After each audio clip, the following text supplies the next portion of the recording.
Sangar foi o terceiro juiz de Israel que ficou conhecido na Bíblia por ter libertado o povo israelita das mãos dos filisteus, usando uma aguilhada de bois.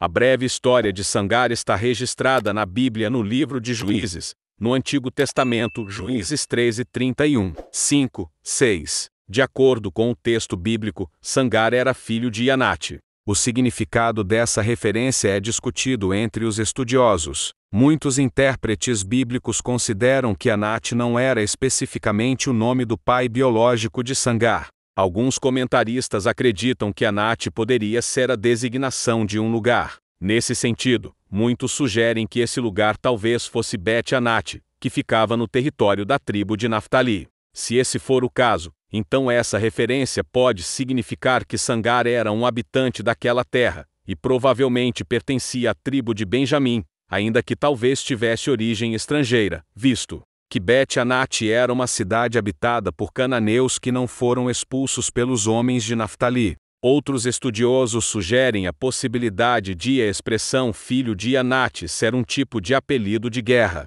Isso porque Anate era o nome de uma deusa da guerra em Canaã. A fraqueza dessa hipótese está no fato de que seria estranho que um juiz de Israel fosse aclamado como alguém ligado a uma deusa pagã da guerra. No entanto, quem defende essa possibilidade argumenta que a associação entre Sangar e a deusa Anate, que supostamente deu origem ao seu apelido de guerra, talvez tenha sido estabelecida pelos próprios cananeus. Como havia povos cananeus habitando entre algumas tribos israelitas, é possível que a fama de Sangar como um herói de batalha tenha levado esses povos estrangeiros, e até mesmo alguns israelitas idólatras, a enxergá-lo como um guerreiro protegido pela falsa deusa Anate. Sangar e a aguilhada de bois para derrotar os filisteus. A Bíblia não traz muitos detalhes sobre a liderança de Sangar. O texto bíblico simplesmente diz que Sangar lutou contra os filisteus, e com uma aguilhada de bois, ele conseguiu matar 600 soldados inimigos. Juízes 13:31.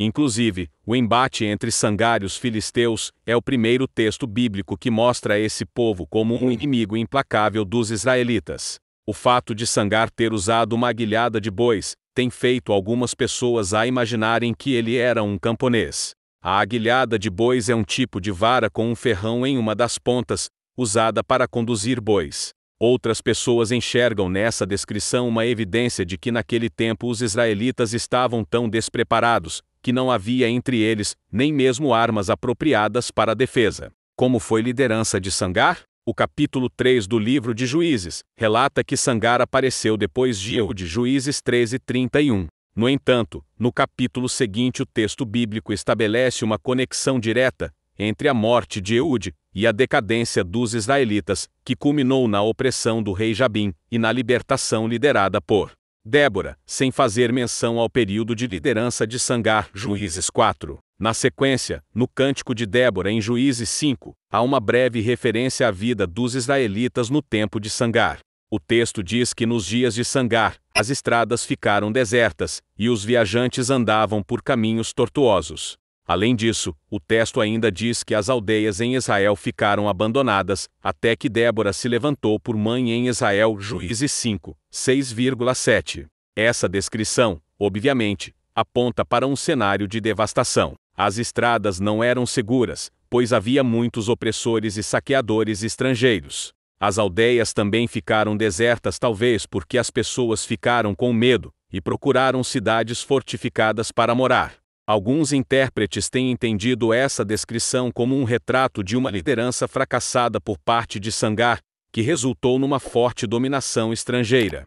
Mas a maioria dos estudiosos do Antigo Testamento geralmente tem abordado esse quadro apenas como um indicativo de que Sangar julgou a Israel por um período de tempo muito curto, em algum momento, entre o fim da vida de Ehud e o aparecimento de Débora. E dessa forma, a breve liderança de Sangar não conseguiu mudar de forma significativa a vida dos filhos de Israel.